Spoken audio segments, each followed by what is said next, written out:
जादुई सोने की कंघी। अलका एक बेहद ही सुंदर लड़की थी। उसका सुंदर नया नक्श, गोरा चिट्टा चेहरा और लंबे घने बाल उसकी खूबसूरती में चार चांद लगाते थे। वो अपने माता पिता मुग्धा और रसिक के साथ रामपुर गांव में रहा करती थी।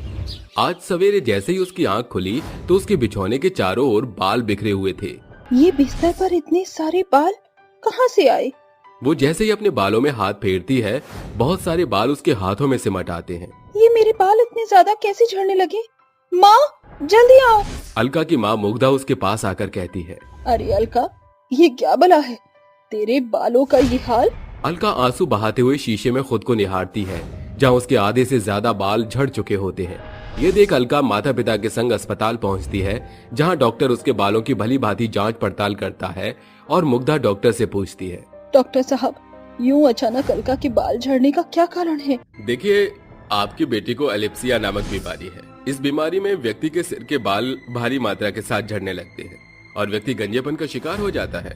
डॉक्टर, मेरी बच्ची को बालों से बेहद लगाव है। कैसे भी करके आप मेरी बेटी के बाल सही कर दीजिए, वरना सच जानकर उसका बुरा हाल हो जाएगा।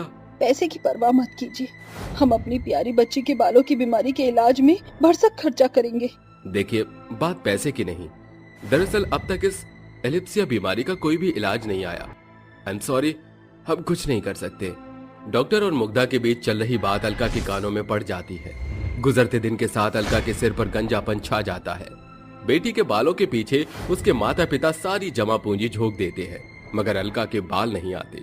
रोजाना की तरह आज जब अलका कृष्ण की पूजा करने मंदिर आती है तो उसकी सखी सुचिता कहती है, ये देखो, हमारे गिरधर की गंजी गोपी आ गई। बड़ा गुमान था इसे अपने लंबे घने केश पर। अब इस गंजे भेष के साथ सारा गरूर टूटकर बिखर गया होगा। ऐसा सुनकर अलका रोती बिलखती घर लौट आती है, जहां मुग्धा कहती है, मना किया था ना, मत जा मंदिर, फिर क्यों गई बिटिया? जाने इसके बालों के चलते और क्या देखना बच गया है। इसके बाल ने हमको कंगाल बनाकर धर दिया। सारी धन संपत्ति चली गई, फिर भी इसके बाल नहीं लौटे। जाने कौन करेगा हमारी इस बिना बाल वाली बेटी से ब्याह। इस पर अलका अपने आप को कमरे के भीतर बंद करके बिछौने के बगल में धरे भगवान श्री कृष्ण की मूर्त के सामने दहकती हुई कहती है, क्यों मुरली मनोहर, मेरे बालों की बलि लेकर क्या मिला आपको? केश के बिना एक लड़की का रूप चाहे कितना भी सुंदर क्यों न हो, वो अधूरा ही जान पड़ता है। अलका के आंसू भगवान की मूर्ति को भिगो रहे थे। रोते हुए अलका नींद की गहराइयों में चली जाती है, जिसके साथ भगवान कृष्ण उसे स्वप्न दर्शन देते हैं। जागो अलका। प्रभु, आप आज भगवान भक्त से भेंट करने आए हैं? हाँ अलका, ये लो, ये एक जादुई सोने की कंघी है। जैसे ही तुम अपने केश काढ़ोगी, तुम्हारे सिर पर स्वर्णिम बाल उगाएंगे और तुम पहले से भी ज्यादा रूपवती हो जाओगी। अलका जैसे ही पलकें झपकती है, उसकी आंखें खुल जाती हैं और वो देखती है कि वही जादुई सोने की कंघी उसके हाथों में है। ये तो वही जादुई कंघी है जो कान्हा ने मुझे दी थी। अलका आईने के आगे आकर जैसे ही जादुई सोने की कंघी को अपने गंजे सिर पर फेरती है, उसके सिर पर एकाएक अनगिनत सोने के सुनहरे बाल उगाते हैं, जिसे देख अलका की आंखें एकदम बड़ी हो जाती हैं। सोने के बाल? ये तो सचमुच में जादू हो गया। माँ, बाबूजी, मेरे बाल लौट आए हैं। उसके माता पिता अलका के सोने के बाल देखते हैं और मुग्धा कहती है, सोने के बाल? ये किसका कमाल है? माँ, मेरी मुरली मनोहर ने मुझे ये जादुई सोने की कंघी दी है। इस कंघी से बाल काटते ही मेरे सर पर छाया गंजापन सोने के केश में बदल गया। रुकिए, मैं अभी इस जादुई कंघी का कमाल दिखाती हूँ। ऐसा कहकर अलका उस जादुई कंघी से अपने सोने के बाल काटती है, जिससे उसके सोने के लुभावने लंबे बाल और ज्यादा तेज गति से बढ़कर जमीन को छूने लगते हैं। माँ, जल्दी से मेरे सोने के आधे बाल को काटकर अलग कर लो। मुग्धा अलका के आधे बाल काट देती है और फिर, पिताजी, इस सोने के बाल को आप सुनार से सौदा कराइए, इससे घर की बदहाली खत्म हो जाएगी। रसिक सुनार के हाथ अलका के सोने के बाल बेचकर घर की अवस्था को पहले जितना समृद्ध कर लेता है, जिसके बाद मुग्धा कहती है, बिटिया, अब तो घर की बदहाल और तेरे बाल दोनों लौट आए हैं। अब इस जादुई कंघी का क्या करेगी? माँ, बिना बालों के बेटी के जीवन पर कितना बुरा प्रभाव पड़ता है, इससे हम दोनों वाकिफ हो चुके हैं। अब इस जादुई कंघी से मैं उन लड़कियों और लोगों की मदद करूंगी जिनके बाल नहीं हैं। मुग्धा उस जादुई कंघी को लेकर उसी डॉक्टर के पास आती है। डॉक्टर साहब, पहचाना मुझे? अलका को देखकर डॉक्टर दंग होकर कहता है, अलका? जी डॉक्टर, उस रोज आप मेरी मदद नहीं कर सकी थी, मगर आज मैं मुझ जैसे मरीजों की मदद करने आई हूँ जिन्होंने अपने बालों को खो दिया है। मगर ये कैसे मुमकिन होगा? इस जादुई सोने की कंघी से। मेरे सुनहरे बाल भी इसी जादुई सोने की कंघी से लौट कर आए हैं। जादुई सोने की चमचमाती कंघी के किस्से सुनकर डॉक्टर को एक किरण दिखाई देती है। कुछ देर बाद अलका, ये सभी एलिप्सिया के मरीज हैं। बाल खोने के बाद किसी का मंगेतर उसे छोड़ के चला गया तो किसी के माँ बाप। बाल न बचने के बाद से इन सभी को मायूसी ने जकड़ लिया है। अलका बिस्तर पर पड़ी हुई जादुई कंघी को नैना नाम की एक गंजी लड़की के सिर पर लगाती है, जिसके साथ उसके लंबे घने सोने के चमकदार बाल उगाते हैं, जिसकी चमक से बालों की बची हुई बाकी मरीज भी अलका के पास आती हैं। अलका एक एक करके जादुई कंघी से सभी के बाल काटती है, जिसके साथ सभी लड़कियां सोने के बाल वाली खूबसूरत लड़कियों में बदल जाती हैं। तुम्हारा शुक्रिया, आज तुम्हारे कारण हम सभी के केश उगाए, वो भी सोने के। अरे शुक्रिया मुझे नहीं, इस जादुई सोने की कंघी को कहो, जिसने तुम्हें सोने के बाल की बड़ी पहचान दी है। शुक्रिया जादुई कंघी, तुमने हमारे बाल लौटाए। सभी के वहां से जाने के बाद डॉक्टर कहता है, अलका, आज तुम्हारे अथक प्रयास से इन सभी गंजी लड़कियों के चेहरे पर कई महीनों से छाया गम खत्म हो गया। वैसे क्या इस जादुई कंघी से मेरा गंजापन गायब हो सकता है? वो क्या है ना, डॉक्टर होकर भी मैं हेयर ट्रांसप्लांट से डरता हूँ, मगर ये जादुई कंघी तो पल भर में ही सिर पर सुनहरी खेती खड़ी कर दे रही है। हाँ डॉक्टर, इससे आपके सर के अधूरे बाल पूरे हो जाएंगे। डॉक्टर जैसे ही उस जादुई कंघी से अपने सिर के आधे अधूरे बाल काटता है, उसके सिर के सारे बाल सोने के बाल में बदल जाते हैं। डॉक्टर उसे शुक्रिया अदा करता है, जिसके बाद अलका जादुई सोने की कंघी को लेकर गांव लौटती है, जहां गांव की गोमती कहती है, अरे अलका बिटिया, बताया नहीं तूने, तेरे इन जादुई सोने के बाल किस केश कांति से उगे हैं? गोमती काकी, मेरे सोने के लंबे बाल किसी केश कांति का नहीं, इस जादुई सोने की कंघी का कमाल है। ऐसा क्या? तो फिर जरा इस जादुई कंघी को एक बार मेरी बेटी सुचिता के परकटी से लगा दे। अलका सुचिता की जगह जगह छाई गंजेपन बालों से जादुई कंघी फेरती है, जिसके साथ उसके बाल सोने के चमकदार बाल में बदलकर कमर से नीचे लहराने लगते हैं।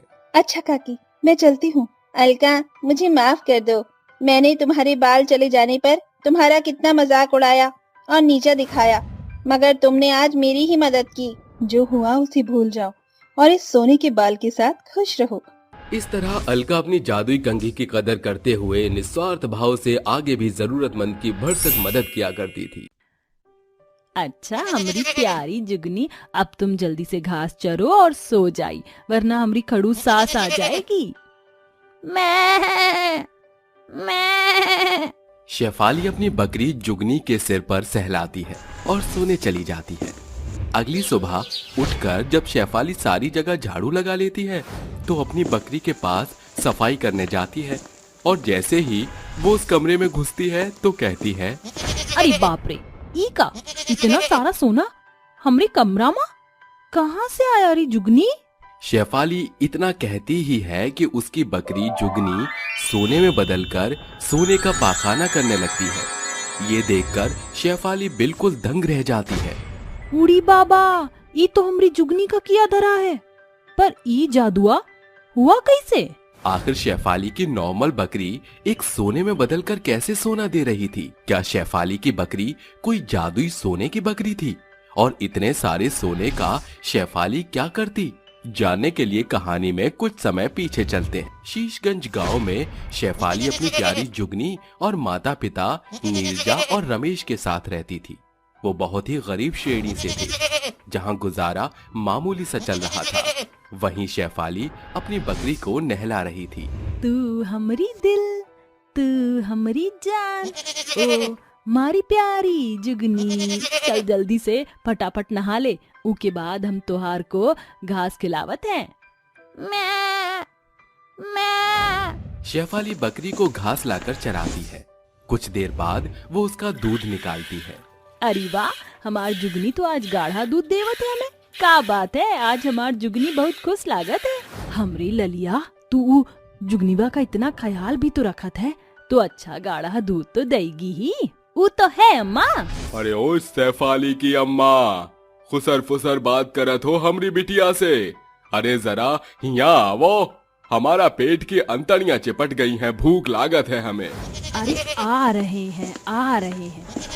काहे मेरे कान को फोड़ा थो सैफाली के बापू, हम बनाए दिए हैं खाना, आओ बैठो चटैया पर। इस तरह सभी एक साथ बैठकर खाना खाते हैं। तभी शाम को शेफाली खीर बनाकर कहती है, अरे ओ अम्मा बापू जल्दी आवो, हमने गर्मा गर्म मेवे वाली अपनी जुगनी के दूध से खीर बनाई है। अरे वाह खीर। अरे मुझे लगता है नीरजा, अब हमें शेफाली के हाथ पीले कर देने चाहिए, हमारी गुड़िया बड़ी हुई गवा। हाँ बिल्कुल सही पकड़े हैं। अरे वाह बिटिया, खीर तो बड़ी ही स्वाद दे रही है। शुक्रिया अम्मा, ये सब हमारी जुगनी की वजह से हुआ है। हाँ तेरी जुगनी ही तो खीर बनाई थी चूल्हे पर चढ़ाकर। अम्मा हमारी जुगनी के बारे में कच्चू नहीं बोलबो, वो हमसे और हम उससे बहुत प्यार करते हैं, है ना जुगनी? मैं इसमें कोई शक नहीं कि दोनों एक दूसरे को कितना प्यार करते थे। शेफाली जुगनी का बहुत ख्याल रखती थी, समय पर अपने खाने से पहले उसे खिलाती थी, उससे बातें करती थी और जुगनी उसके साथ खेला करती थी। वक्त बीतता है, रमेश अपने शहर के दोस्त महेश के बेटे सुनील से शेफाली की शादी करा देता है। विदाई के समय उसकी आंखें बहुत नम थीं। बापू बापू मैं नहीं जाऊंगी, अपनी जुगनी को छोड़कर नहीं जाऊंगी। अरे बेटा इतना मत रो, अगर तुम अपनी जुगनी के बिना नहीं रह सकती तो इसे भी अपने साथ ले चलो। शुक्रिया बाबूजी। इस तरह से शेफाली विदा होकर अपने ससुराल आ जाती है। शेफाली की सास निर्मला उसे बिल्कुल पसंद नहीं करती है, क्योंकि शादी महेश की पसंद से हुई थी। ऐसे ही दोपहर के वक्त शेफाली जुगनी को घास खिला रही थी। तभी निर्मला कहती है, अरे तुझे लाज शर्म है कि नहीं? खाने का वक्त हो रखा है और तू इस बकरी को चरा रही है अभी तक। भूल मत कि अब तेरी शादी हो गई है। माँ जी आप कोनो फिक्र नहीं करो, हमने सारा खाना तैयार कर लिया है। एक और बात माँ जी, हमारी जुगनी को आप कुछ नहीं कहेंगी? अरे मैया, एक तो देहाती ऊपर से बकरी और ले आई है, घर में शर्म नहीं आती जुबान चलाते हुए, गंवार कहीं की। माँ जी आप हमसे काहे पिनकी हुई हैं? अरे हमने आपका का बिगाड़ा है जो इतना बोल गई आप? शेफाली को रोता देख उसकी बकरी निर्मला की साड़ी फाड़ कर खाने लगती है। तभी डरकर निर्मला कहती है, अरे छोड़ छोड़ मेरी साड़ी, अरे मैया बचाओ, अरे बहू ये मेरी महंगी साड़ी को खा जाएगी, जरा बचा, मना कर अपनी बकरी को। अरे वाह जुगनी, माँ जी हम इसे जब तक मना नहीं करेंगे जब तक आप हमारी जुगनी को बकरी कहना नहीं छोड़ेंगी। अरे ठीक है तेरी बकरी को, अब मेरा मतलब जुगनी को जुगनी ही बोलूंगी। बहू बचा ले मेरी साड़ी और ये मुझे काट लेगी।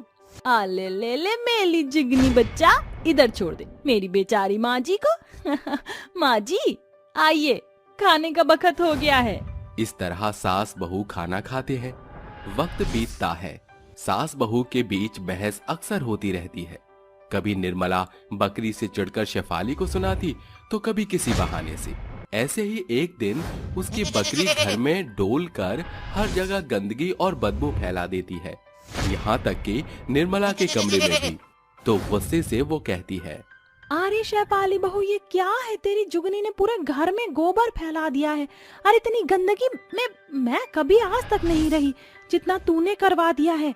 पता नहीं क्यों इस आफत को यहाँ ले आई। क्या हुआ माँ, आप इतनी हाइपर क्यों हो? जरा घर का हाल देख और अपनी बीवी को देख, कुछ कहता क्यों नहीं ऐसे? शेफाली ये सब क्या है? तुम्हारी जुगनी ने पूरे घर को गंदा कर दिया है। इसकी जिम्मेदारी ली है तो इसे एक कमरे में रखो। जी सुनील जी।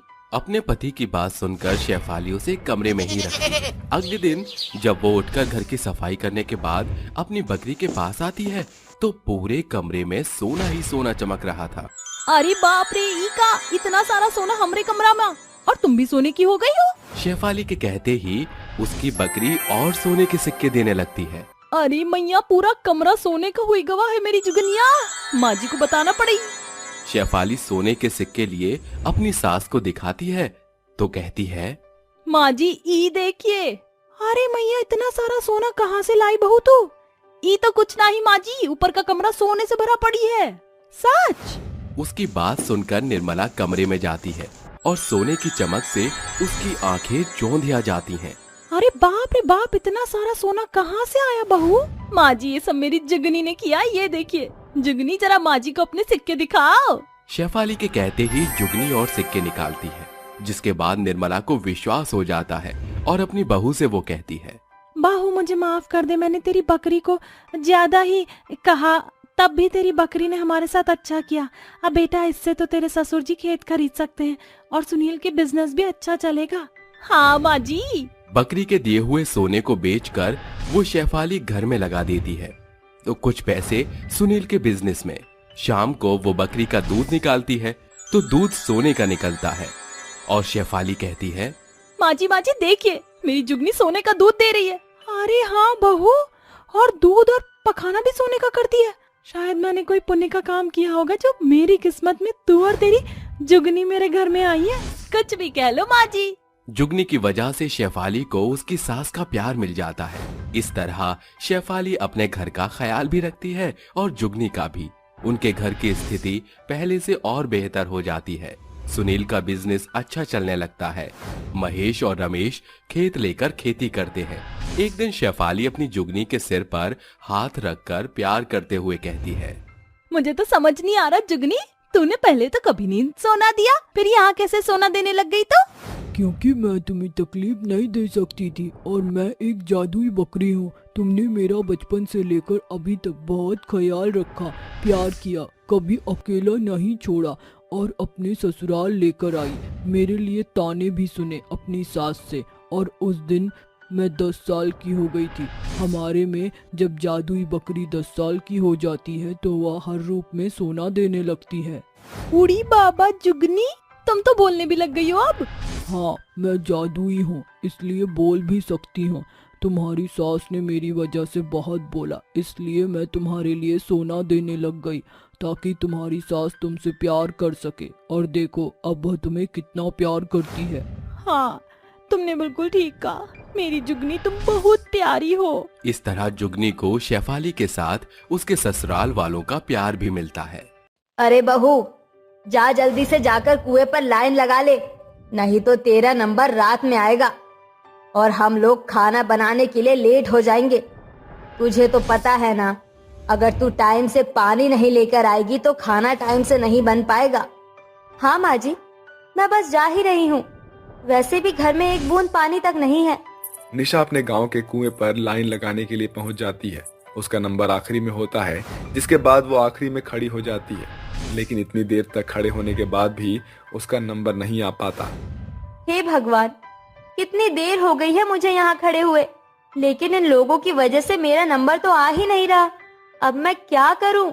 निशा ध्यान से देखती है तो गांव की मुखिया के घर के सभी औरतें बार बार पानी ले जाती हैं और बीच बीच में आकर लाइन में लग जाती हैं, जिसके चलते निशा उन सभी से कहती है, अरे ये क्या, तुम लोग ऐसे क्यों कर रहे हो? अगर तुम लोग ऐसे करोगे तो हम पीछे के लोग पानी कैसे भरेंगे? तभी आगे खड़ी हुई मोटी और लड़ाकू औरतें निशा से कहती हैं, देख, अगर तुझे कुएं से पानी भरना है तो यहाँ चुपचाप खड़ी रह, नहीं तो तुझे यहाँ पानी भरने के लायक भी नहीं छोड़ेंगे हम। बड़ी आई यहाँ पानी भरने वाली। अरे यहाँ का पहला नियम ये है कि जब तक हमारे घर का पूरा पानी नहीं भर जाएगा तो यहाँ कोई भी पानी नहीं भरेगा। तू जानती है ना, मैं मुखिया के घर की बहू हूँ। अरे अगर तुम मुखिया के घर से हो तो इसका मतलब ये नहीं कि तुम लोग दूसरों के साथ भेदभाव करोगे। ये कुआं तुम्हारा नहीं बल्कि पूरे गांव का है, यहाँ सबका अधिकार पूरा पूरा है। निशा उन सभी से बहस करने लगती है, जिसके चलते वहाँ खड़ी औरतें निशा को मारने लगती हैं, जिसके बाद वो सभी निशा को वहाँ से भगा देती हैं। बेचारी निशा खाली बर्तन लेकर वापस अपने घर लौट आती है और अपनी सास से कहती है, माँ जी, वहाँ की औरतों ने तो पानी भरने के चक्कर में मुझे मार पीट कर वहाँ से भगा दिया, अब मैं पानी कैसे भरूंगी? अरे बहू, तो तुझे उन सभी से बहस करने की क्या जरूरत थी? तू तो जानती है ना, जब तक मुखिया के घर के लोग पानी नहीं भर लेते तब तक गांव के किसी भी व्यक्ति को पानी नहीं मिलता। ये तो सरासर नाइंसाफी है माँ जी। अगर ऐसा है तो मैं अपने लिए खुद कुआं बनाऊंगी। लेकिन बहू तो खुद के लिए कुआं कैसे बनाएगी? अगर आप मेरा साथ दो तो हम दोनों मिलकर बांस से बना हुआ कुआं बना लेंगे। निशा और नीलम दोनों अपने लिए कुआं बनाने की तैयारियां करने लग जाती हैं। जिसके चक्कर में वो दोनों अपने गहने भी बेच देती हैं और उन पैसों से छेनी, हथौड़ा, कुल्हाड़ी और बांस खरीद कर ले आती हैं और वो दोनों अपने घर के आंगन में ही एक बहुत बड़ा गड्ढा खोदने लगती हैं। गांव की औरतें उन्हें ऐसा करते हुए देखकर उन पर हंसने लगती हैं। अरे मुझे तो लगता है निशा पिट पिट कर पागल हो गई है। अब इसे कुछ समझ नहीं आता। भला बांस से कोई कुआं बनता है क्या? अरे छोड़ो इसे इसके हाल पर, इसका तो कुछ नहीं हो सकता। हम लोग कुएं पर पानी भरने चलते हैं। वो सभी औरतें निशा और नीलम का मजाक उड़ाकर वहां से चली जाती हैं, लेकिन नीलम और निशा दोनों ही अपनी उम्मीद नहीं छोड़ती और वो जमीन खोदने में लगी रहती हैं। वो दोनों दिन रात मेहनत करती हैं और कुआं खोदती हैं, जिसके चलते उनके घर में 2 दिन तक पानी ही नहीं भरा जाता और वो दोनों बहुत प्यासी हो जाती हैं। अरे बहू, बहुत जोरों से प्यास लगी है, अब हम लोग क्या करें? बस थोड़ी सी मेहनत और कर लेते हैं माँ जी। दोनों सास बहू अपनी पूरी मेहनत करती हैं, लेकिन इतनी मेहनत के बाद भी बांस से बने हुए कुएं के अंदर से पानी नहीं आता, जिसके चलते निशा रोने लगती है। इस कुएं को बनाने के चक्कर में मैंने अपने और अपनी सास के गहने तक बेच दिए, लेकिन इसमें से पानी भी नहीं आया। काश मैंने इस कुएं को बनाया ही ना होता। सब लोग सही कहते थे कि मैं पागल हूँ जो कुआं बना रही हूँ। निशा ऐसा सोचकर रोने लगती है, जिसके बाद उसकी सास उसे चुप कराने की पूरी कोशिश करती है और वो कुएं से बाहर आ जाती है। तभी उसके सामने बांस से बने हुए कुएं के अंदर से एक देवी निकलकर बाहर आती है और उनसे कहती है, तुम दोनों ने इस कुएं को बनाने में बहुत मेहनत की है। मैं तुम्हारी मेहनत से प्रसन्न हुई हूँ, इसीलिए मैं तुम्हें एक वरदान देती हूँ। आज के बाद ये कुआं कभी भी पानी से खाली नहीं रहेगा और इस कुएं के अंदर से तुम्हें सोना, चांदी और हीरे मिलेंगे। ऐसा कहकर देवी माँ वहां से गायब हो जाती है, जिसके बाद कुएं के अंदर अपने आप पानी भर आता है। जैसे ही निशा बाल्टी डालकर उसके अंदर से पानी निकालती है, उसके अंदर से पानी के साथ साथ सोना, चांदी और हीरे भी निकलने लगते हैं, जिसे देखकर निशा हैरान रह जाती है। माँ जी, जरा देखो, यहाँ तो पानी के साथ साथ सोना, चांदी और हीरे भी निकल कर आ रहे हैं। हमारी तो किस्मत ही खुल गई। ये सब तेरी सफलता का फल है बहू। तूने अपनी माँ की आखिरी निशानी के सभी गहने बेच दिए थे ताकि तू हमारे लिए एक कुआं बना सके। ये सब तेरी ही मेहनत का नतीजा है।